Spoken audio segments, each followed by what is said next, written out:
आवाज आ रही है? बिल्कुल ठीक है। पेज 12 है अपना।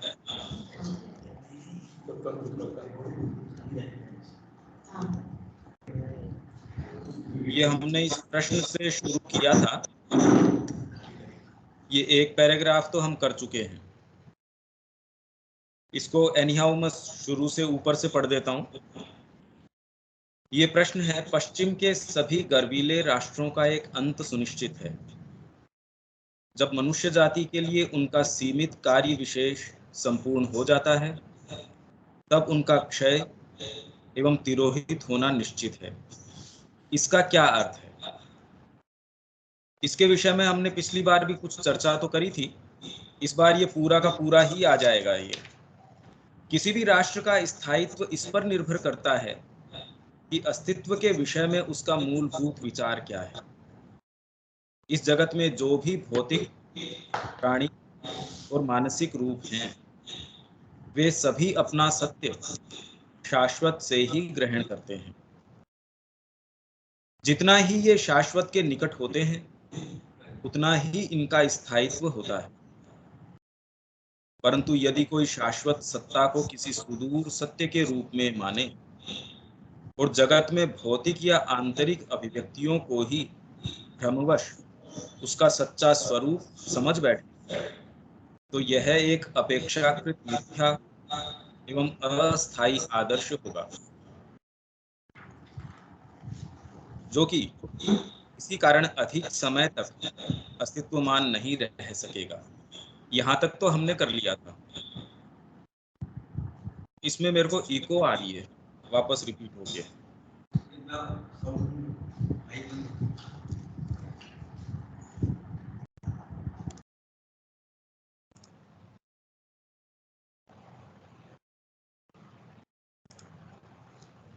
यूनानियों ने शाश्वत को भ्रमवश।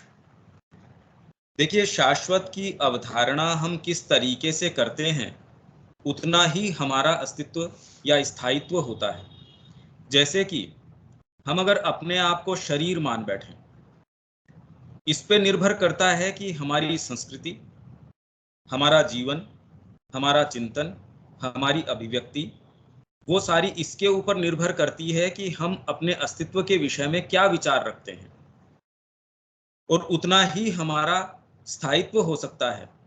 भाई, अगर आप अपने आप को शरीर मान बैठे तो उसका स्थायित्व कितने समय तक रह सकता है? वो तो आपके जीवन काल के अंदर ही जितना है उतना है, उससे ज्यादा स्थायित्व उसका नहीं रह सकता।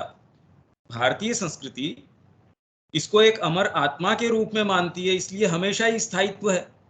जो अनेकानेक शरीर है, रूप है, वो सारे धारण करती है, इसलिए उसके अंदर स्थायित्व हो सकता है। यदि मैं अपने आप को शरीर मान बैठूं तो स्थायित्व कहाँ रहा? वो तो एक बहुत क्षणिक चीज हो गई। इसलिए अस्तित्व के विषय में हमारी अवधारणा क्या है, और ये एक व्यक्ति विशेष के लिए नहीं, पूरी संस्कृति, जैसे आज पाश्चात्य संस्कृति की हम बात करते हैं, तो अस्तित्व के विषय में अवधारणा उसकी ये है कि एक मनुष्य जो है, शरीर और प्राण, मन भी जो है, वास्तव में मन अपने उपयोग के लिए नहीं, शरीर और प्राण की सुख सुविधा, उनकी व्यवस्था के लिए है। इसलिए जितनी भी समस्याएं अराइज हुई हैं उस संस्कृति के अंदर, वो एक बेसिक कंसेप्शन के कारण है। ये सारा का सारा अंतर, ये इसके अंदर जो मूलभूत विचार, जो 22 नंबर पेज के ऊपर जैसे आएगा कि आधारभूत विचार एवं मूलभूत भाव, इसका मूलभूत भाव इस संस्कृति का क्यों रहा, वास्तव में आज तक ये क्यों टिकी रही, वो इसका मूल कारण ये है। अगर जीवन के विषय में मेरा विचार, मेरी अवधारणा क्षणिक ही होगी, तो उसमें स्थायित्व कैसे आ सकता है? यूनानियों ने शाश्वत को भ्रमवश केवल उसकी भौतिक अभिव्यक्तियां मानकर सौंदर्य के पक्ष में ही उस सत्ता को अनुभूत करने का प्रयास किया था। देखिए, एक तो इसके अंदर हमें ये समझना चाहिए कि जब हम ये कह रहे हैं कि यूनानियों ने, फिर इसके अंदर वही बात आ जाती है कि उस संस्कृति की अभिव्यक्ति, जो उसके कुछ टॉपमोस्ट जो लोग थे, जैसे पिछली बार भी मैंने कहा था कि आप ये कहें कि कालिदास का युग, अब पूरे भारत में कोई अकेले कालिदास तो रहे नहीं होंगे उस समय। तो युग का क्या अर्थ हुआ कि इस संस्कृति की या किसी भी संस्कृति की मूलभूत अभिव्यक्ति, उसकी टॉपमोस्ट अभिव्यक्ति किस चीज में, किस विचार में, किस तरीके से हुई, वो उस चीज का काल है। सामान्य जन को हम उस तरीके से थोड़ी देखते हैं। अब कहे वैदिक युग, कितने जनों ने उसको किया होगा भाई, हर जना तो ऋषि नहीं रहा होगा, सामान्य जन भी थे। इसीलिए उन्होंने ऐसी भाषा के अंदर वेद को निरूपित किया जो सामान्य जन के लिए तो कर्मकांड थी, उनके लिए तो रिचुअलिस्टिक उसका अर्थ लगाते थे वो। पर उसका जो सच्चा अर्थ है वास्तव में, जो दीक्षित है, जो आत्मा में रचा बसा है, उसको उसका समझ में आता था। एकमात्र श्री अरविंद ही इस चीज की व्याख्या कर रहे हैं, और कहीं तो वेद के विषय में हमको ये सोचने ही नहीं मिलता। और तो सारे उसको कह रहे कर्मकांड है, इवन सायण है, औरों ने जिन्होंने भी इसकी कोशिश करी, श्री अरविंद ने उसका विशद विवेचन किया है। तो जब हम ये कहें यूनानियों ने इसकी इस तरीके से की, तो इसका मतलब उनका जो उत्कृष्ट, जो सर्वोत्कृष्ट विचार था, जिसने उनकी नीति को आधारित किया भी, आज भारत की आचार नीति है, आचार संहिता है, किस चीज के ऊपर? एक मूलभूत विचार है कि भी ये एक फंडामेंटल चीज है, हम इसके ऊपर आधार, इस आधार पे चल रहे हैं। तो वैसे ही यूनानियों ने, तो जब हम यूनानियों की बात करते हैं तो उनके जो टॉपमोस्ट विचारक रहे होंगे, जो उनके मनीषी रहे होंगे, उन्होंने, आम व्यक्ति ने उसकी परिकल्पना नहीं की कि शाश्वत क्या है क्या नहीं, उसको तो बेचारे को फुर्सत ही नहीं होती किसी भी आम व्यक्ति को ये सोचने की। तो फंडामेंटली जो उसको अभिव्यक्त किया जिन भी लोगों ने, उनकी मूल अवधारणा, उन्होंने शाश्वत की अवधारणा, जैसे मुसलमानों ने उसकी अवधारणा एक तरीके से कर रखी है, क्रिश्चियनिटी के अंदर उन्होंने उसकी अवधारणा एक तरीके से कर रखी है, बुद्ध ने उसको एक एक एक पर्टिकुलर पद्धति के अंदर डाला। हालांकि माँ कह रही है कि बुद्ध के समय जैसी जो बुद्धिज्म था, बुद्ध अगर आज आके देखते कि ऐसा हो गया, उसका क्या रूप इन्होंने बना दिया, तो वो तुरंत भाग जाते इसको देख के कि उनकी शिक्षा का क्या कर दिया गया है संसार में। ऐसे ही क्राइस्ट अगर आके देखते कि उनकी शिक्षा का संसार में क्या कर दिया गया है, तो शायद वो तुरंत भाग जाते कि ये क्या किया। तो यूनानियों ने शाश्वत को जिस तरीके से समझा, उन्होंने उसको एस्थेटिक्स के रूप में समझा। ब्यूटी है, परमात्मा जो है हर चीज में ब्यूटीफुल, इस अवधारणा को वो लेके चले। उनका शासन तंत्र इसी पे निर्धारित था, उनकी आचार नीति इसी पे निर्धारित आधारित थी। जो तालमेल है समाज का, उसमें आप नियम विधान, जैसे दंड नीति है हमारी, किसी चीज उसका कोई तो कसौटी रहती होगी। आज हम पार्लियामेंट में कोई पास करें या कोई भी संसद के अंदर हम कोई नियम पास करें, तो उसकी कोई कसौटी कि भाई ये हमारी आचार नीति है, कोई तो नीति फंडामेंटल होती होगी। तो इन्होंने शाश्वत को उसके सौंदर्य के पक्ष में देखा, पर सौंदर्य के पक्ष में बड़े लिमिटेड रूप में देखा। ये नहीं कि भारतीय संस्कृति ने, क्योंकि बाद में श्री अरविंद कहेंगे कि अन्य संस्कृतियों ने जिस भी रूप में देखा, भारतीय संस्कृति ने उस रूप को सर्वांगीण तरीके से देखा। चाइनीज ने जैसे देखा, रोमन्स ने जैसे देखा, वो सारे तत्व भारतीय संस्कृति में समाहित थे, पर पूर्ण रूप से थे, समग्र रूप से थे। ये सारा इसके अंदर आएगा। सौंदर्य ही उनकी नैतिकता या धर्माचरण का एकमात्र विधान था, जो उनकी सभ्यता का संचालन करता था। उनके लिए आचार नीति का भी आधार यही था कि आचार कैसे हो, मेरा आपके साथ जो व्यवहार है, कंडक्ट है, पब्लिक कंडक्ट कैसे होना चाहिए, पर्सनल लाइफ में पिता का पुत्र के साथ क्या संबंध होना चाहिए, ये सारों का भी। जैसे आपने किसी से वादा किया, अगर उनकी संस्कृति के अंदर आप हरिश्चंद्र का उदाहरण देते हैं, तो उनके सौंदर्य बोध को वो आहत करेगा। वो कहते हैं इतना भी कोई जरूर, ये तो अच्छा नहीं लगता भाई, आपने ये क्या उदाहरण सेट किया है, ये तो हमारे एस्थेटिक्स को आहत करता है। तो कोई भी आप इस तरीके के, कोई शिवी का उदाहरण है या जो हमारे कर्ण का उदाहरण है, कोई भी जो एक्सट्रीम उदाहरण है सारे के सारे, उस संस्कृति के लिए वो ऑफेंसिव हैं। तो ये इसी में आ रहा है, क्या कह रहे हैं, उनके लिए आचार नीति का भी आधार यही था कि सभी दिशाओं में अतियों से बचना, एक्सट्रीम पे जाने से बचना। अर्थात जितना अतिशय पाप से बचना, उतना ही अतिशय पुण्य से भी बचना। कि भाई इतना पुण्याचरण तो ये तो एक्सट्रीम हो गया। आप जो भी उदाहरण, जैसे मैंने अभी कहा कि हरिश्चंद्र का उदाहरण है, वो उनको लगेगा ये एक्सट्रीम पे चला है, ये एस्थेटिक्स के अंदर नहीं आ रहा, ये उदाहरण अच्छा नहीं है। आप एक बैलेंस बना के चलो, इतना भी करने की क्या जरूरत है। तो जो जैसे भारत के अंदर अब कितने सारे सुनते हैं, गुरु ने कहा बेटा छलांग लगा दो खाई के अंदर, वो एक सेकंड भी सोचता नहीं। ये उनकी एस्थेटिक्स को आहत करेगा। ये कहतेगा ये उदाहरण हमारी संस्कृति में नहीं चलता। तो वो इसके आधार पे अपनी दंड नीति है, आचार नीति है, शिक्षा तंत्र है, सारा इस अवधारणा के ऊपर कि ये एस्थेटिक्स है और वो क्या है, उसकी सीमाएं क्या हैं। वो उनके जो टॉपमोस्ट जो भी विचारक रहे होंगे, मनीषी रहे होंगे, जिन्होंने इस शाश्वत की अवधारणा करी, वो तो हमेशा ही वो चर्चा का विषय रहता है। देखिए आज भी ये चर्चा का विषय है, क्योंकि मानसिक रूप से जब आप किसी भी चीज के ऊपर चर्चा करते हैं तो बड़ा मुश्किल होता है उसकी एक सीमा को निर्धारित करना। जैसे अभिव्यक्ति की आजादी, आज इसके ऊपर भी चर्चा चल रही है, कैसे सीमा निर्धारित करें कि वास्तव में आजादी किस चीज की है। तो वैसे ही इसमें भी कि अतिशय किसको कहें, कितनी दूर को अतिशय कहें या कितने को अतिशय न कहें, यह भी उन्होंने अपने तरीके से तय किया हुआ था। क्योंकि उनके अनुसार पाप और अतिशय पुण्य दोनों ही सौंदर्य बोध को आघात पहुंचाते हैं।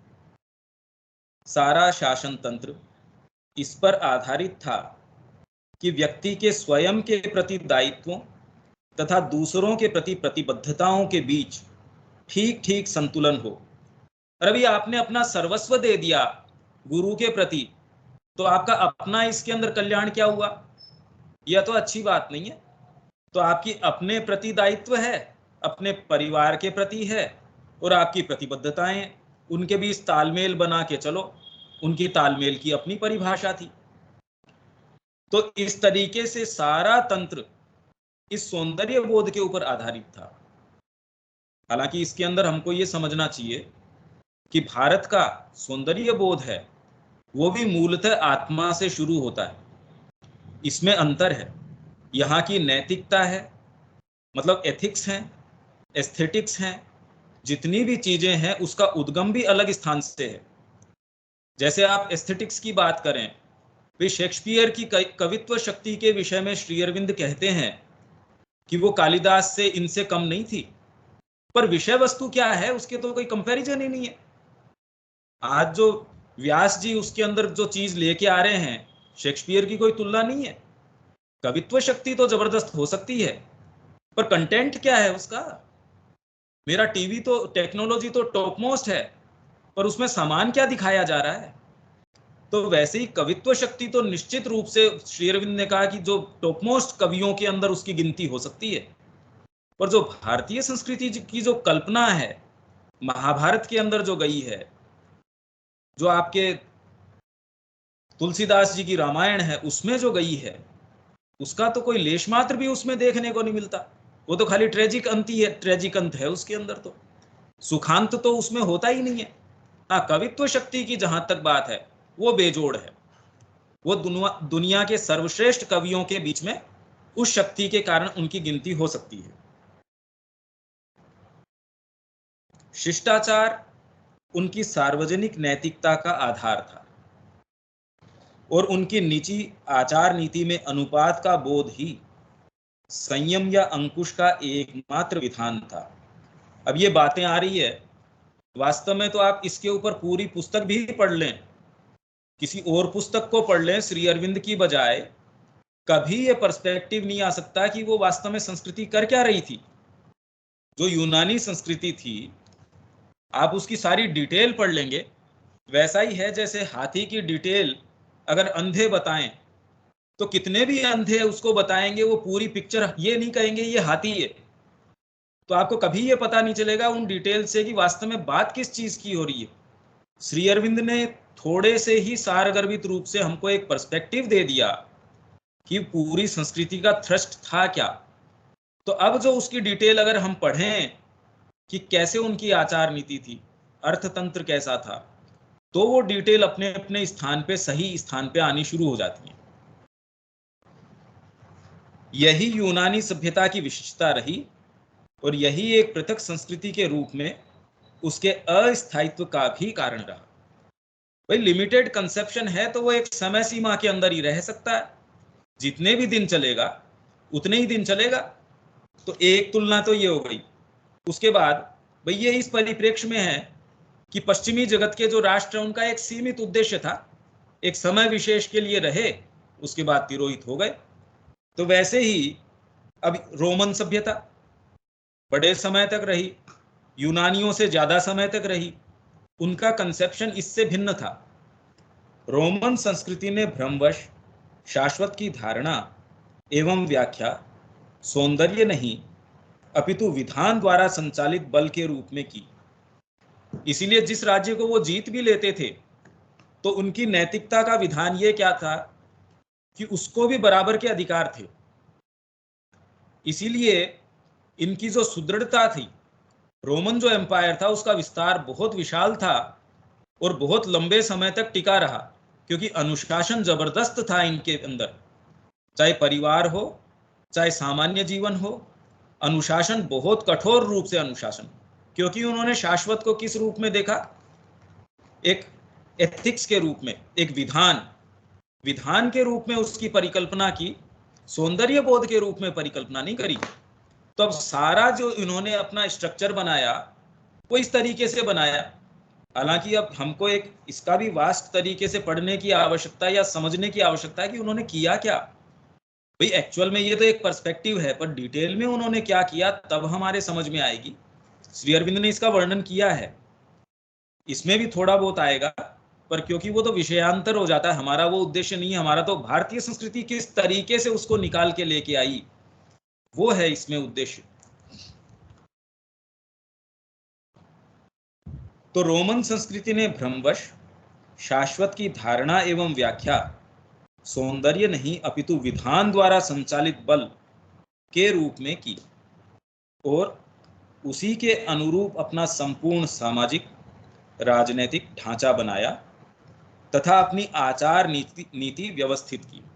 सारी जो कोड ऑफ कंडक्ट है सारा इस तरीके से, जैसे आज भारत में अपना ही एक आचार नीति है। आप इस चीज को कि भी ये चीज करते हैं तब तक तो ठीक है, इसके अलावा अगर करते हैं तो ये आप उसको दंड का विधान है, या आप उसको करप्शन बोलते हैं, या आपकी जो भी दंड नीतियां हैं कि ये तय नियम है, इनसे बाहर अगर आप खेलते हैं तो वो उल्लंघन होगा, आपकी नीति का उल्लंघन है, क्योंकि आपने एक लाइनें डिमार्केट कर रखी है। धर्म से उनका तात्पर्य था, अब धर्म का क्या मतलब है? एक ऐसा अंकुश आपके ऊपर, एक ऐसा संयम, एक ऐसी मर्यादा अंकुश जो निश्चित व निर्धारित नियमों से बांधता हो और जीवन को कठोर रूप से उसी के अनुरूप चलने के लिए बाध्य करता हो, कि अगर ये धर्म है तो आपको कठोर रूप से इसका पालन करना होगा। ये नियम विधान बना दिया, आपको कठोर रूप से इसका पालन करना होगा। अनुशासन उनकी व्यवस्था का एक मूल तत्व था, अनुशासन उनकी व्यवस्था का। तो क्योंकि आपके जीवन में देखिए, जैसे ही आप अनुशासन को लागू करते हैं तो आपके जो निम्नतर भाग हैं उनकी क्रिया पे निश्चित रूप से एक अंकुश लगता है। कोई भी व्यक्ति, सामान्य व्यक्ति, थोड़ा बहुत भी जब जीवन में अनुशासन लेके आता है तो निश्चित रूप से अपनी जो निम्न प्रकृति है उसकी जो क्रियाकलाप है उस पर एक स्तर पे अंकुश तो निश्चित रूप से लगता है। और जब आप उसके ऊपर अंकुश लगाते हैं तो इसका स्थायित्व बढ़ जाता है। आपके जीवन में भी देखिए स्थायित्व का अंतर आ जाता है। जैसे ही आप अंकुश लगाते हैं, आप डिसिप्लिन पे सबमिट करते हैं, क्या तो आप लाइसेंशियस तरीके से जीवन जी रहे हैं, तो उस जीवन में आप कितना कर सकते हैं। और एक व्यक्ति ऐसा है जो डिसिप्लिन से चलता है, तो उसके जीवन के अंदर बहुत अंतर आ जाएगा। तो इन्होंने सारे विधान के अंदर एक अंकुश लगा दिया, एक अनुशासन लगा दिया।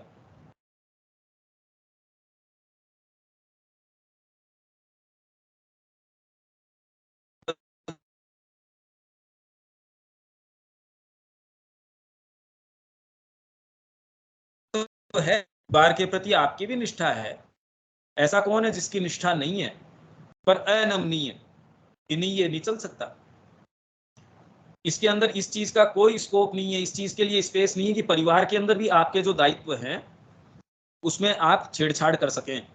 समाज में आपके जो दायित्व हैं वो तय दायित्व हैं, वो आपको उनका निर्वहन करना ही होगा। इस तरीके का अनुशासन। अब एक्चुअल में तो हमको उसका फील करने के लिए उसके अंदर जाना पड़े कि किस स्तर तक वो गए थे। भाई ये तो हम पढ़ रहे हैं, पर वास्तव में उन्होंने क्या किया, क्योंकि हमारा इसमें मूल उद्देश्य उस संस्कृति वो क्या कर रही थी वो नहीं करना है। हमको तो ये इसमें दिखाना है कि इनका अपना अपना एक मूल इनका थ्रस्ट था, इनकी मूल एक चीज थी, वो ये लेके आए, शाश्वत की अवधारणा इस तरीके से की, इसलिए ये एक समय सीमा तक रहे, उसके बाद में ये सारे क्षय को प्राप्त हुए।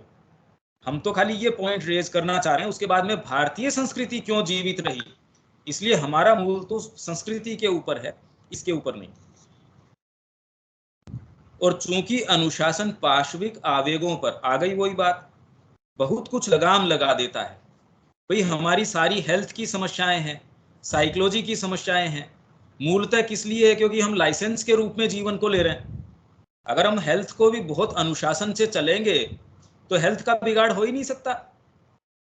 जैसे जापान में वो बोल रहे हैं कि इतना अनुशासन है, तो माँ कह रही है वहां एपिडेमिक्स होते ही नहीं, और अगर कभी गलती से हो भी गया तो तुरंत ही वो उसके ऊपर रोक लगा सकते हैं अनुशासन से। देश ने ये तय कर लिया कि हम ऐसा करेंगे, सारे तुरंत फॉलो कर लेते हैं।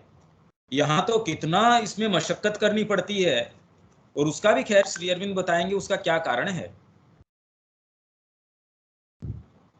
उससे उत्पन्न हुई एक सुव्यवस्थित शूरवीरता, परंतु एक रूखी व सख्त शुद्धता।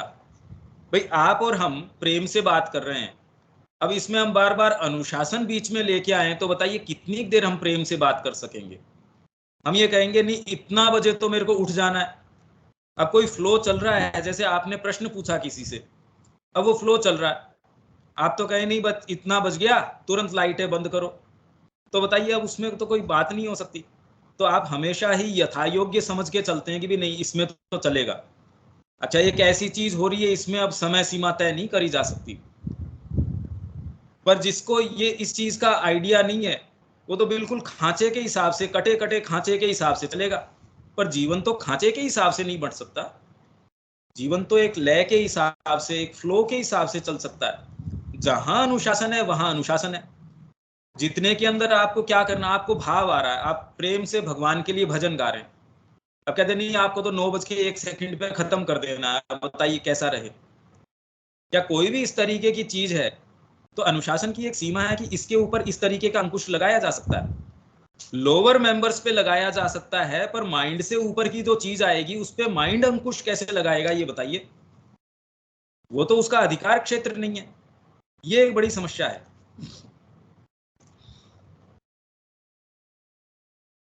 यह सब सख्त अनुशासन एक सुव्यवस्थित व शक्तिशाली राज्य के निर्माण हेतु अनुकूल था, उसके लिए तो ये अनुकूल था, और इसी ने इसे यूनानी सभ्यता से अधिक दीर्घजीवी बनाया, इसीलिए ये ज्यादा दीर्घजीवी रही। वो तो आप टाइम पीरियड अगर देखेंगे इंटरनेट पे या कहीं भी कि ये संस्कृति कितने समय रही और ये संस्कृति कितने समय रही, तो ये इससे ज्यादा दीर्घजीवी, इससे ज्यादा पोटेंटली वो जी अपना प्रभाव रहा उसका। परंतु किसी बहुमुखी सभ्यता के विकास के लिए यह कोई समुचित वातावरण नहीं था। कौन सा, कि आप ऐसे अनुशासन में चलो भी, आप माता जी के पास गए, अब माँ आपसे कोई बातचीत कर रही है, आप कहो जी मेरे को तो इतनी बजे उठ के जाना, आप बीच में उठ के चले जाओ, तो ये कोई अनुशासन थोड़ी हुआ। तो अगर ऐसी सभ्यता या ऐसा ही आप कॉमनली करना शुरू कर दें तो आपके कोई बहुत अच्छी चीजें तो हो ही नहीं सकती। जिसके अंदर आप इस तरीके की समय सीमा नहीं बांध सकते, वो चीजें कैसे होंगी ये बताइए। तो वो दीर्घजीवी तो रही, पर किसी बहुमुखी सभ्यता के विकास के लिए कोई समुचित अच्छा वातावरण नहीं था, और अपनी इसी अपूर्णता के कारण यह सभ्यता भी स्थायी नहीं रह पाई, ये भी विघटित हो गई। तो इतना तो मेरे ख्याल से क्लियर चल रहा है एकदम, इसमें कोई बात है या आगे चलें?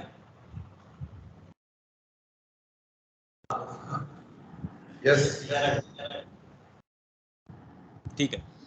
इसी प्रकार अन्य जिन भी संस्कृतियों का आज हम नाम सुनते हैं या फिर जिनके हमें अवशेष प्राप्त होते हैं, कितनी सारी सभ्यताएं हैं, डॉक्यूमेंट्रीज तो रात दिन आती रहती है। मायन सभ्यता थी, ये सभ्यता थी, वो सभ्यता थी, बहुत सारी सभ्यताएं थी। कुछ ऐसी थी पॉकेट्स के अंदर थी, छोटे छोटे ऐसे परीक्षण थे। भारत में भी तो हैं, कितने कबीले हैं, उनके अपने तरीके के तौर तरीके हैं, अभी भी हैं, अफ्रीका में भी हैं। पर जो सभ्यता जिसका एक इम्पैक्ट, एक व्यापक प्रभाव रहा है, वैसी जितनी भी सभ्यताएं रहीं और जिनके हमें आज अवशेष प्राप्त होते हैं जिस भी तरीके से, वे सभी शाश्वत की अपनी अवधारणा की अपूर्णता के कारण ही कम या अधिक समय के बाद अस्तित्वमान नहीं रह पाई, खत्म हो गई। भाई आज हम कहें कि उनके अवशेष ही मिलते हैं, सभ्यता क्यों नहीं है? कितनी विशेष बात है ये कि चाहे कितने भी आक्षेप हम लगाएं भारतीय संस्कृति के ऊपर, पर यह आज तक जीवित है, आज तक फ्लरिश कर रही है। श्री अरविंद ने इसको एक नया आयाम दे दिया, इसको पुनर्जीवित कर दिया, और किसी चीज की आवश्यकता ही नहीं है। भाई श्री अरविंद का आगमन इसको रिवाइव कर देता है, इस सभ्यता को। माँ की वाणी, श्री अरविंद की वाणी इसको दोबारा खड़ा कर देती है। अब ये अक्षय हो गया, वापस चलता रहेगा। फिर कोई इसके अंदर सुप्रामेंटल का आविर्भाव होता है, कोई नई चीज का आविर्भाव होता है, ये संस्कृति फिर चलती रहती है। हाँ, पर निश्चित रूप से आज हम एक निर्णायक मोड़ पे हैं, क्योंकि खाली ये एक राष्ट्र के लिए नहीं है, पूरी मनुष्य जाति के लिए एक निर्णायक मोड़ है। ये तो मां श्री अरविंद बार बार ही कहते हैं, और उसके अंदर भारत की भूमिका अग्रणीय है। ये उसको भूमिका निभानी चाहिए और समय है ये। आज सब जगह हम देख रहे हैं जिस तरीके की स्थितियां हैं, उसका उत्तर एकमात्र इस संस्कृति के पास, वो भी श्री अरविंद के वाणी में, एकमात्र वही उत्तर है और कहीं आशा है ही नहीं।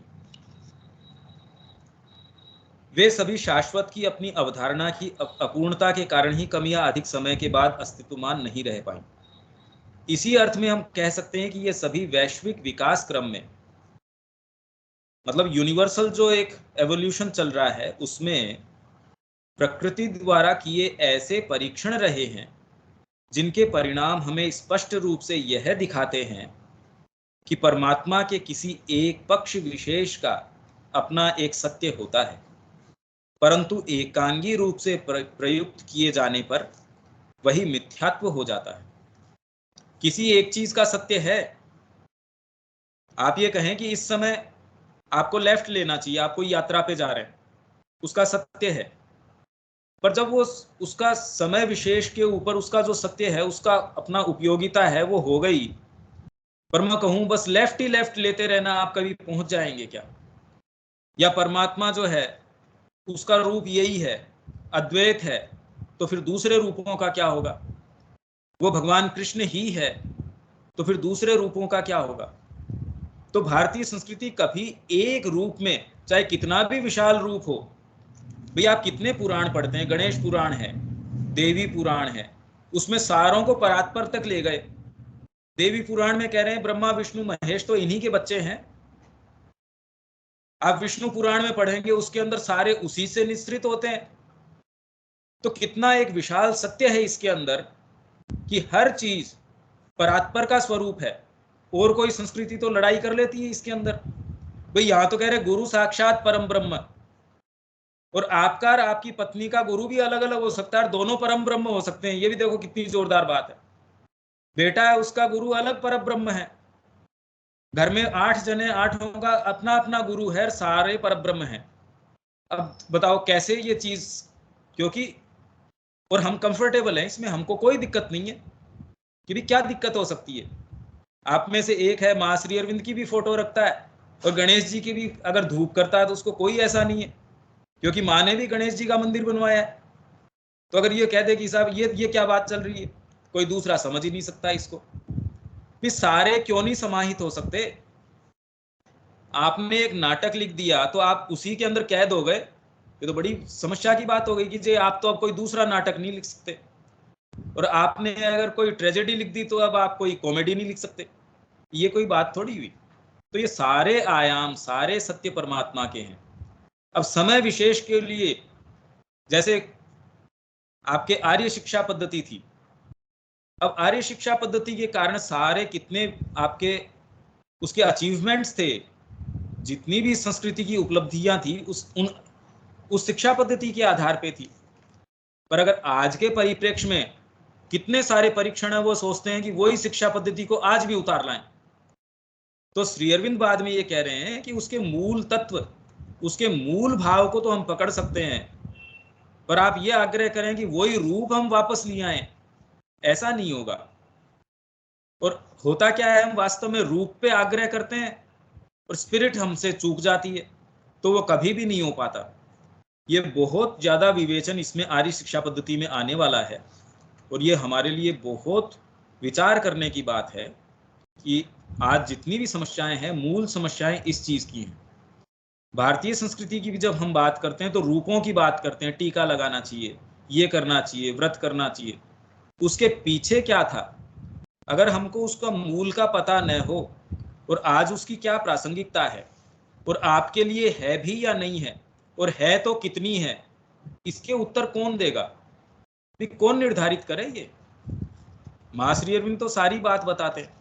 अगर हम इससे मूल में जुड़ जाएं अपनी आत्मा के अंदर, तो हमको बिल्कुल पता चल जाएगा कि कौन सा रखने लायक है, कौन से रखने लायक नहीं।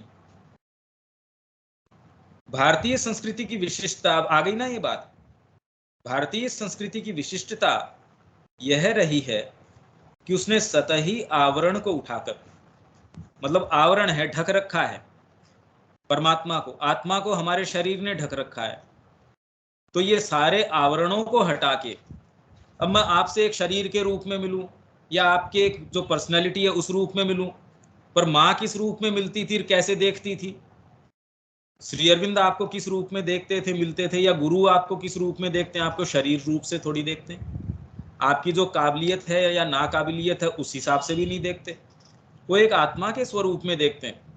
और इसीलिए उस दृष्टिकोण के कारण, देखने के कारण व्यक्ति देखो हमेशा जीवन भर उससे बंध जाता है। प्रेम का बंधन ऐसा हो जाता है, जो सामान्य व्यक्तियों से आप मिलते हैं वो तो आपको एक बाहरी पर्सनैलिटी सोचते हैं। माँ में आकर्षण क्यों है? क्योंकि आपकी बाहरी पर्सनैलिटी के ऊपर नहीं है, वो तो आपकी आत्मा के ऊपर पुकार करती है, उसको अपील करती है। तो इसलिए जीवन भर आप उससे बंध जाते हैं। जितना ही आपके आवरण को उठा के कोई आपको अपील करता है, उतना टच करता है, उतना ही स्थायी रूप से वो आपको अपना लेता है, आप उसके हो जाते हो। यही बात संस्कृतियों में, हर चीज में यही चीज है। आप बाहरी तरीके से चीजों को देखेंगे, स्थायित्व नहीं रहेगा, व्यवहार में भी नहीं रह सकता, किसी भी चीज में नहीं रहता।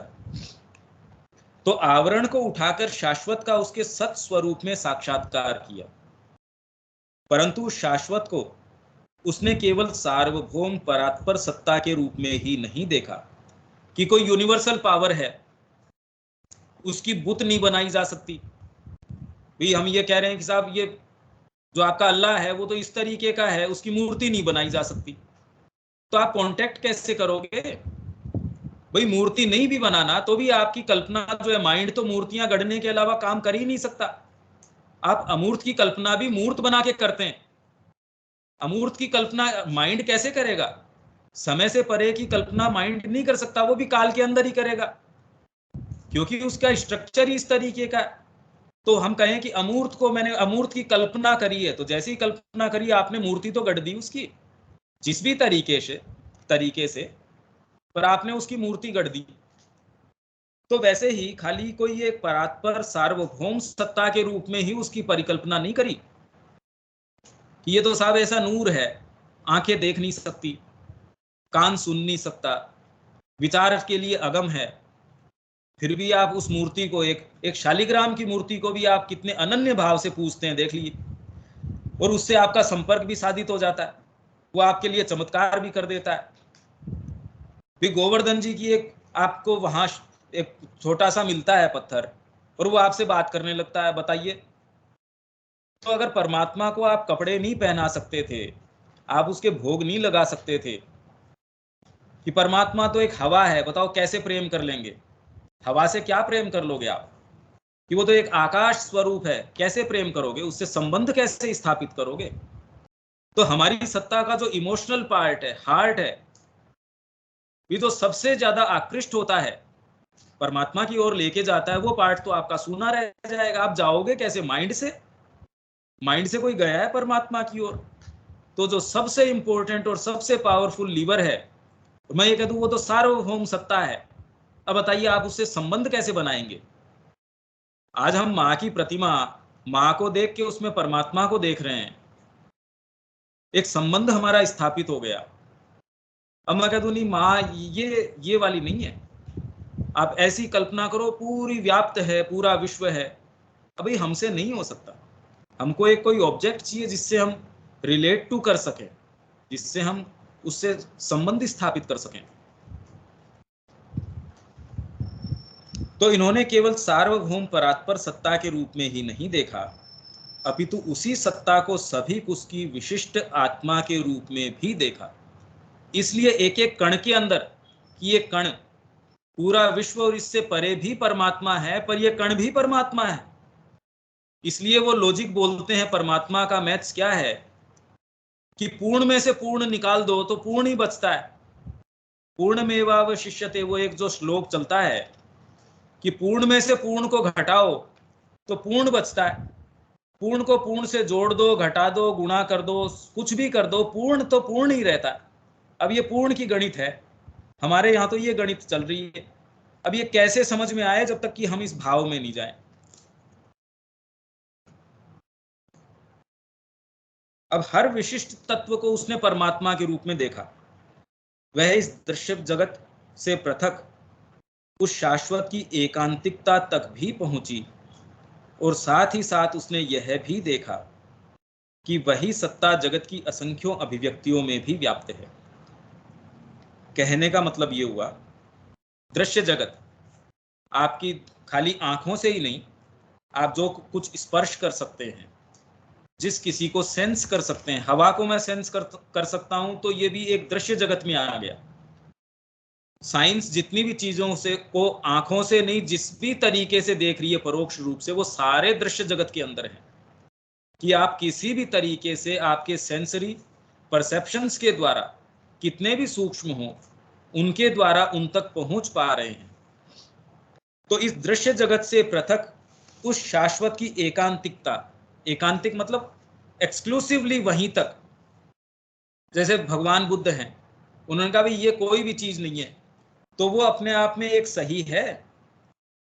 वो जो एक उनको साक्षात्कार हुआ वो ठीक था, पर क्योंकि वो एक्सक्लूसिवली उसको लेके चले गए, इसलिए श्री अरविंद कह रहे हैं कि इसको, संस्कृति को जितना आघात उन्होंने पहुंचाया है, बहुत आघात पहुंचाया। और जो वैदिक भाव है हमारा, वो हमेशा ही सर्वांगीण भाव रहा है। तो इसलिए जो भी भारत में अनवैदिक रहता है, जो वेद से विहित होता है, परे होता है, उसकी भावना से अलग होता है, का मतलब जिसमें सर्वांगीणता नहीं होती, वो यहां टिक नहीं सकता। तो हमेशा हमसे पूछा जाता है क्या इसका अंग है? तो हाँ, उनका जो साक्षात्कार रहा, उनका जो दर्शन रहा, वो वेद का ही एक दर्शन है। पर उनको अलग क्यों माना जाता है? क्योंकि उन्होंने उसको एकांगी, कि ये ही एकमात्र है। जैसे ही आप ये कहते परमात्मा एकमात्र ये है, तो वेद की जो स्पिरिट है, वैदिक भाव है, उसको आघात पहुंचाता है, उसका उल्लंघन करता है वो, और वो वैदिक जो स्पिरिट है उसके अंदर नहीं रह पाता। ये हमेशा ही हमको समझने की आवश्यकता है, कम से कम मानसिक रूप से हमेशा ये ध्यान में रहे, तो कई चीजें क्लियर हो जाएंगी इससे। साथ ही साथ उसने यह भी देखा कि वही सत्ता जगत की असंख्यों अभिव्यक्तियों में भी व्याप्त है। इसी व्यापक और सर्वांगीण साक्षात्कार ने उसके दर्शन में किसी प्रकार की अनमनीयता को नहीं आने दिया। अनफ्लेक्सिबिलिटी, जो आपके रूढ़ता आ जाती है ना, कि हम तो मार डालेंगे अगर परमात्मा को आपने ये नहीं कहा कि परमात्मा ऐसा ही है। जो इसको मानता है वो तो ठीक है, जो नहीं है वो काफिर है, और काफिर का एक ही तरीका है, उसको मार डालो। ऐसा कभी इस संस्कृति के अंदर नहीं हुआ। कि ये इस रूप में परमात्मा को नहीं मानता तो इसको मार डालो, क्योंकि हर जना समझता है हाँ इस रूप में भी हो सकता है और उस रूप में भी हो सकता है, उसमें कोई विभेद वाली बात ही नहीं है। और परात्पर तक पहुंचने के अनंत मार्ग तैयार कर दिए, अनंत मार्ग तैयार कर दिए। मतलब कितनी विशेषता की बात है।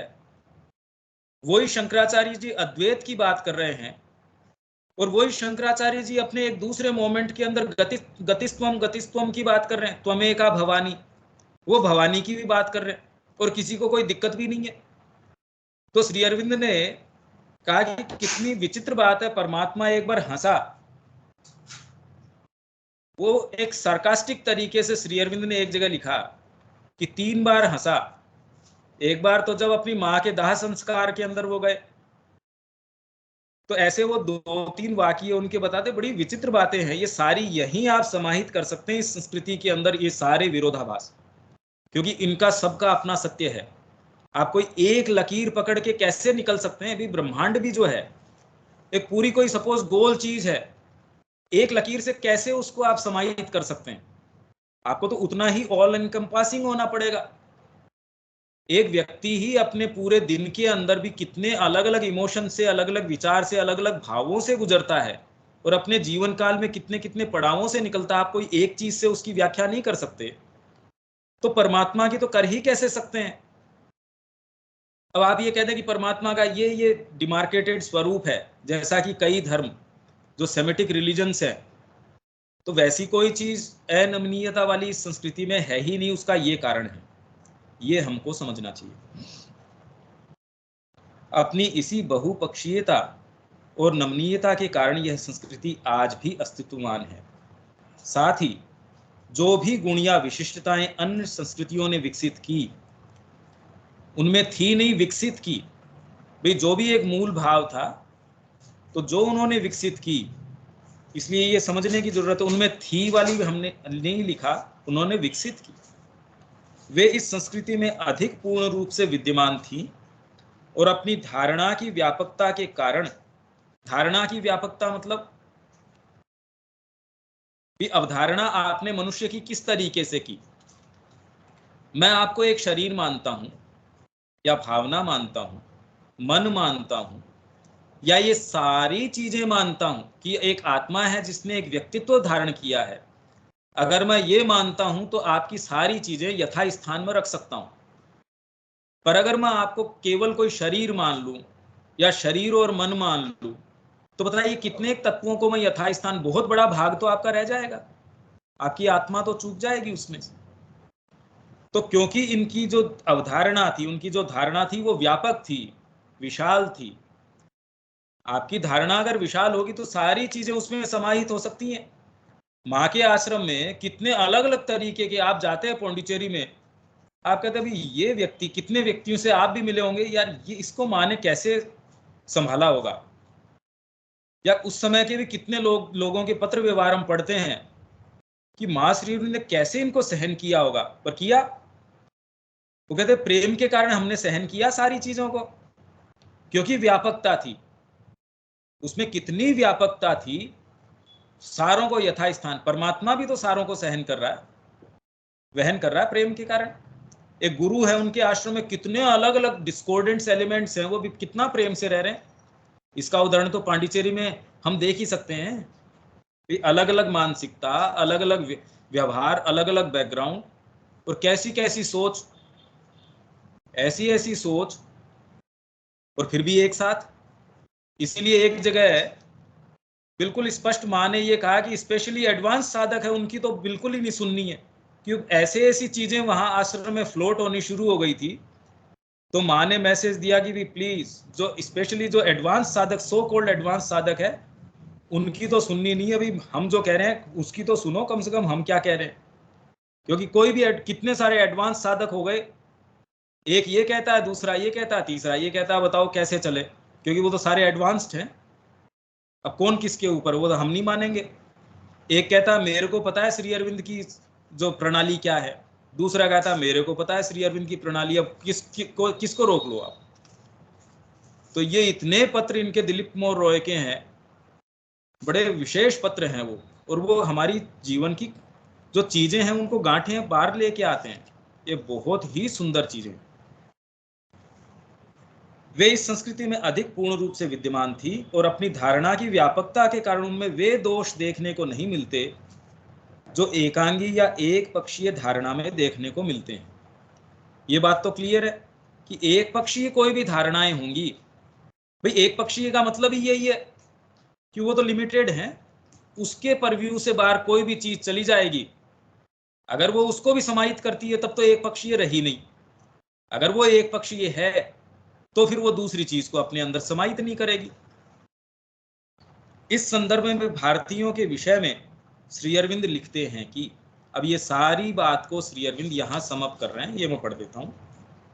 उनमें पूर्ण रूप से वह रोमन अनुशासन, भारतीय संस्कृति में रोमन अनुशासन, शौर्य, शुद्धता, कर्तव्य के प्रति निष्ठा, सर्वोत्कृष्ट के सतर्क रक्षण का भाव विद्यमान था। जो सर्वोत्कृष्ट है, जो टॉपमोस्ट चीज है, उसका सतर्क तरीके से बहुत केयरफुली उसको सिक्योरली उसका रक्षण करना। देखिए कितनी जबरदस्त बात है ये। आप अगर अपना सामान्य जीवन जी रहे हैं, आपके अंदर अगर ये भाव नहीं है कि सर्वोत्कृष्ट ये चीज है, इसके लिए मेरे को अपना जीवन देना चाहिए, इसका रक्षण कौन करेगा, इस चीज के लिए कौन जिएगा, इस चीज के लिए कौन मरेगा, अगर ये भाव न हो, इसके लिए शौर्य चाहिए। गीता इन जो स्वभाव की बात करती है, यहां ये स्वभाव मात्र के अंदर है। तो सर्वोत्कृष्ट के सतर्क रक्षण का भाव विद्यमान था। पहले तो ये भाव होना कि सर्वोत्कृष्ट ये है, ये मेरी सत्ता का टॉपमोस्ट भाग है, ये एकमात्र भाग है, और फिर उसका सतर्क रक्षण बहुत केयरफुली उसको सजा के संभाल के संवार के, कि ये भाव विद्यमान था भारतीय संस्कृति में। इसीलिए वो एक्सट्रीम्स के ऊपर चले गए। हमारे यहाँ भरत का उदाहरण है, मतलब एक एक उदाहरण आप देखते हैं, लक्ष्मण जी का उदाहरण है, हनुमान जी का उदाहरण है, बाद के काल तक भी देखो कि कैसे कैसे उदाहरण हैं। ये एक्सट्रीम्स पे चले गए कि नहीं मैं तो नहीं कर सकता ये काम। हमारे राष्ट्र में अगर एक जना भी भूखा है तो मैं खाना नहीं खाऊंगा। अब बताओ, ये तो एक एक्सट्रीम पे चले गए। या टॉपमोस्ट कोई सर्वोत्कृष्ट आपको भाव है और उसका सतर्क रक्षण, कि अगर यही चीज है तो इसके लिए जीवन की आहुति देना मैं दे सकता हूं, कोई दिक्कत नहीं है। इसीलिए वो चातक पक्षी का आपको बार बार उदाहरण देते हैं कि वो पर्टिकुलर इसी नक्षत्र के अंदर ये वाला होगा तो पानी पिएगा। कहने का मतलब ये है कि आप टॉपमोस्ट से नीचे आते ही नहीं। श्री अरविंद और मां तो बार बार यही कह रहे हैं, एक्सक्लूसिव ओपनिंग डिवाइन के प्रति। तो ये भाव इस संस्कृति का मूल भाव रहा है, जो सर्वोत्कृष्ट है, प्योर है, शुद्ध है, उसका रक्षण। आपको ये पता चल गया कि ये शुद्ध चीज है, ये एकमात्र चीज है, आप अपना उछाल के जीवन दे देते हैं कि मैं तो यही करूंगा। कर्ण को कहा तेरा कवच दे दे, बताओ कोई दूसरा कह दे भैया ये कवच तो मेरा कोई अलग होता तो दे देता, कैसे दूं? ऐसे ऐसे उदाहरण। अब उसके अंदर वो पूछा कि दानवीर इसको कैसे कहते हैं भाई? इसको दानवीर कर्ण कहते हैं, तो दूसरे भी तो इतना दान देते थे, तो उनका अभी दिखा देते हैं आपको, इसमें क्या बात है।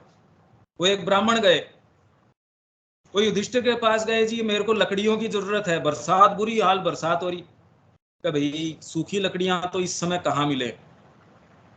वो कर्ण के पास गए, भी कहाँ कर, बस इतनी सी बात, कुल्हाड़ी लेके अपने महल की वो पिलर है वो काटने शुरू कर दिए गए, ये ले जाओ जितनी चाहिए आपको, और बोलो कितनी चाहिए, चंदन की चाहिए चंदन की ले जाओ। क्योंकि आपकी चेतना ही उस स्तर पे नहीं होती, इसलिए वो चीज उपजती नहीं है हमारे, इसलिए वो उसमें वो चीज है। ये इस संस्कृति के एक एक जने के अंदर, बताओ कबूतर के लिए या चील के लिए, बाज के लिए अपना मांस काट के दे दिया कि लो जी आपका, इसको छोड़ दो आप। बाज को जो दिया कि मैं दे देता हूं आपको। जितने उदाहरण हैं वो किस चीज के लिए? सतर्क, सर्वोत्कृष्ट के सतर्क रक्षण, सर्वोत्कृष्ट टॉपमोस्ट। एक एक उदाहरण आपका जो गया है किस चीज का है, वो रक्षण किस चीज का कर रहे हैं भी वो आज हमको देखने ही नहीं मिलता। और वहां एक एक जने में वो चीज, वो भाव, ये आएगा कि कैसे ये संस्कृति कर पाई। आज हम महाश्री अरविंद की बात करते हैं, पर क्या हमारे अंदर ललक रहती है ये सर्वोत्कृष्ट का रक्षण? ये एक चीज को अगर हम देखें, रह पाता है क्या? ये तो हम खुद देख लें कि क्या वो हमारे अंदर सारे समय इतना वाइब्रेंट है कि हम जीवन का और कोई निर्णय किसी दूसरे आधार पे करते ही नहीं। हमारा सारा जीवन हमने मोल्ड कर दिया वो इस आधार पे। परंतु चरित्र व संस्कृति संबंधी ये तत्व जहां रोमन लोगों में सख्त, भावशून्य, संकीर्ण तथा मानव में आत्मा के किसी संस्पर्श से रहित अथवा दिव्य वैयक्तिकता के किसी बोध से रहित थे, वहीं हिंदुओं ने संवेदनात्मक व आध्यात्मिक अर्थ से उन्हें उष्णता व कोमलता प्रदान करी। आप किसी व्यक्ति के पास जाते हैं, एक बहुत आपको तरीके से व्यवहार करता है, बहुत अच्छे से, पर उष्णता नहीं है। उसके पास साधन संसाधन कम हो सकते हैं, पर बड़े प्रेम से आपको जो है वो गले लगा के प्रेम से आपके साथ उसको शेयर करता है, तो वो उष्णता। डिसिप्लिन तो माँ के पास भी था, पर वो रोमन डिसिप्लिन थोड़ी था। डिसिप्लिन क्या श्री अरविंद के पास नहीं था? वो सख्त थोड़ी था, बहुत नमनीय था, बहुत फ्लेक्सिबल था, बरसों बरस। और आज भी माँ ने जो चीज वहां स्थापित कर दी हमको आज भी देखने मिलती है, तो अनुशासन तो कमी नहीं है, पर किस आधार पे था? तो उसमें जो एक ब्यूटी आ गई, उसमें जो एक डिविनिटी आ गई, वो उस अनुशासन में नहीं है। जैसे सरकारी तंत्र में उन्होंने एक अपना अनुशासन है जी, इस तरीके से फाइल चलेगी, उसमें क्या ब्यूटी है, क्या डिविनिटी है उसके अंदर? वही एक निर्धारित कर देती है माँ की अपन ऐसा करेंगे, उसमें क्या डिविनिटी है? देखिए, इस उदाहरण से तुरंत हमको ये इस बात का पता चलता है कि भारतीय संस्कृति में वो सारे गुण तो मौजूद थे, पर वो सख्त नहीं थे। भाई एक जना भजन गा रहा है, एकदम अच्छे तरीके से उसने उसकी अभिव्यक्ति कर दी, ताल सही है, सुर सही है, भाव नहीं है, प्रेम नहीं है जिसके लिए वो गा रहा है। अब बताओ, उस अभिव्यक्ति के अंदर वो एकदम परफेक्टली उसके सुर सही है, साज सही है, पर मतलब क्या है उसका? उसका वास्तविक मतलब क्या है? कोई मतलब नहीं है उसका। तो इस संस्कृति के अंदर मूल संकल्पना, मूल भाव, क्योंकि उसने देख लिया परमात्मा क्या है, तो उसके अंदर रोमन जो जितनी भी गुण हैं वो सारे हैं, पर वो होने के बावजूद वो उसको ट्रांसेंड कर जाता है, वो उससे अलग है। आप में कवित्व शक्ति है, पर आपको प्रेम है मां से, तो उसमें जो कंटेंट आएगा, उसमें जो चीज आएगी, आपको उतनी अच्छी भी नहीं है कवित्व शक्ति, तो भी उसके अंदर जो फ्लो करेगी, वो जिसके अंदर बहुत अच्छी कवित्व शक्ति है, क्या क्या लिख लेगा वो भी? कल्पना शक्ति और किसी संस्कृति की किसी ने रोकी थोड़ी थी। तो भारतीय संस्कृति कैसे हाइट्स के ऊपर पहुंच गई? जिन शूरवीरों का वो कह रहे हैं कि रामायण है, महाभारत, ये कल्पनाएं हैं, मान लिया, तो कल्पनाएं क्या कोई ब्लैंक से आती हैं?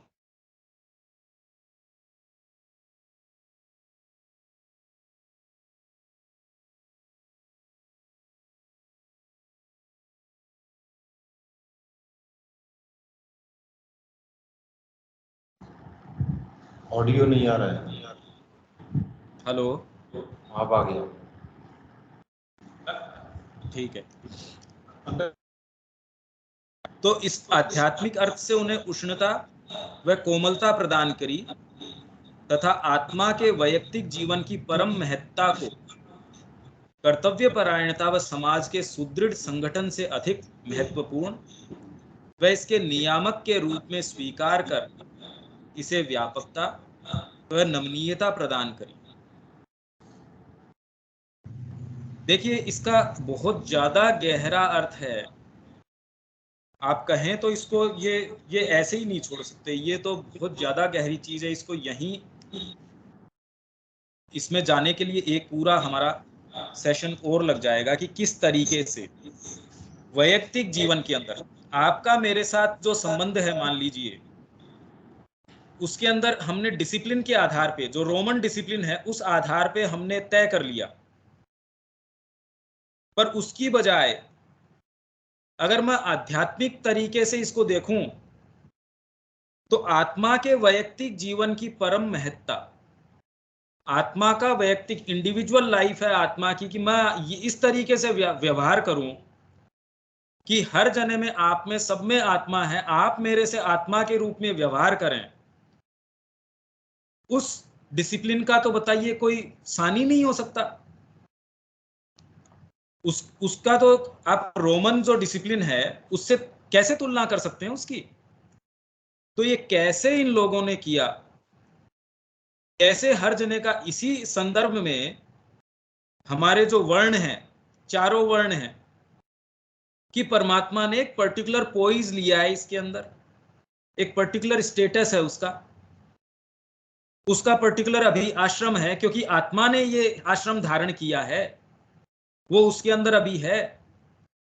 फिर उसका पुरुषार्थ इस तरीके का, इन सारों को वो मद्देनजर रखते हुए, कंसिडर करते हुए, जो संस्कृति, क्योंकि आत्मा ने ये सारी चीज करी है, इसलिए ऑटोमेटिक अनुशासन हो गया। शूद्र जो है उस चेतना में, उसको वेदवाक्य का अधिकार नहीं है। शूद्र वर्ण की बात नहीं हो रही, शूद्र चेतना की बात हो रही है। ये सारे कितने प्रकाश में, गीता की सारी चीजें आपके प्रकाश में आना शुरू हो जाती हैं। इस संस्कृति के सारा ढांचा, आपके जो वर्णाश्रम धर्म है, आपकी जो शिक्षा पद्धति है, फिर आपके जितने भी की शासन प्रणाली कैसे थी और उसमें क्यों क्यों ऐसे चीजें करी गई, वो जैसे ही हम इस कड़ी को खोलते हैं ये खुलनी शुरू हो जाती है। और जब ये उसके अंदर एग्जिस्टेंट न हो ये भाव, जब ये भाव गायब हो तो वो सख्त बन जाती है, अनमनीय हो जाती है। जैसे भी डेड बॉडी है, जब तक प्राण है तब तक तो वो लचीली है, पर जैसे ही प्राण निकल जाती है सख्त बन जाती है। वैसे ही जब प्राण आध्यात्मिकता का, आत्मा का निकल जाता है तो चीज तो सख्त होगी ही, इसमें तो बात ही क्या है। तो उनके अंदर जब तक उसका कार्य विशेष रहा तब तक वो संस्कृतियां फ्लरिश करी, पर क्योंकि उनका कंसेप्शन एकांगी था, एक पक्षीय था, तो ज्यादा दिन तक वो नहीं रह पाई। अब ये जो बाकी का है ये हम अगली बार कर सकते हैं इसको, क्योंकि ये बहुत ज्यादा गहरा है। पर इसमें प्लीज आप इसमें और इसको करेंगे या इसके बारे में हम और गहराई से जाएंगे तो ये हम सबके लिए बहुत ही ज्यादा एनलाइटनिंग हो सकता है। क्योंकि ये खाली कोई ऐसी सेंटेंस नहीं है, इसके अंदर सारी आपकी जो पद्धति है भी, अगर भारतीय संस्कृति की बात करें तो एक सेंटेंस में भी पूरा पर्सपेक्टिव आ रहा है। तो वो कड़ियां अगर हम जोड़ें, धीरे चलते हैं या तेज चलते हैं, क्या फर्क पड़ता है उससे, पर एटलीस्ट कम से कम उसको कड़ी दर कड़ी चलेंगे तो बहुत अच्छा रहेगा। ये इतनी बात तो क्या क्लियर थी इसके अंदर। ठीक है। तो ये हम अगली बार इसको ले लेंगे, क्योंकि ये बहुत ज्यादा गंभीर है, इसको खाली पढ़ के नहीं जा सकते हम। ठीक, जय श्री राम।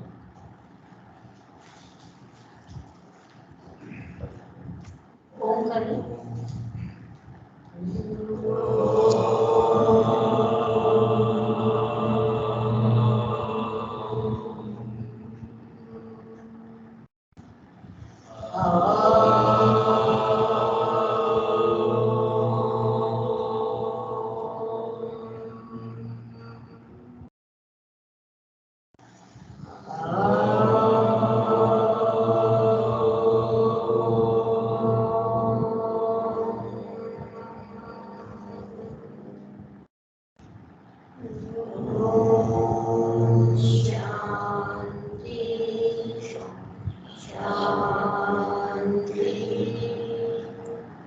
शांति।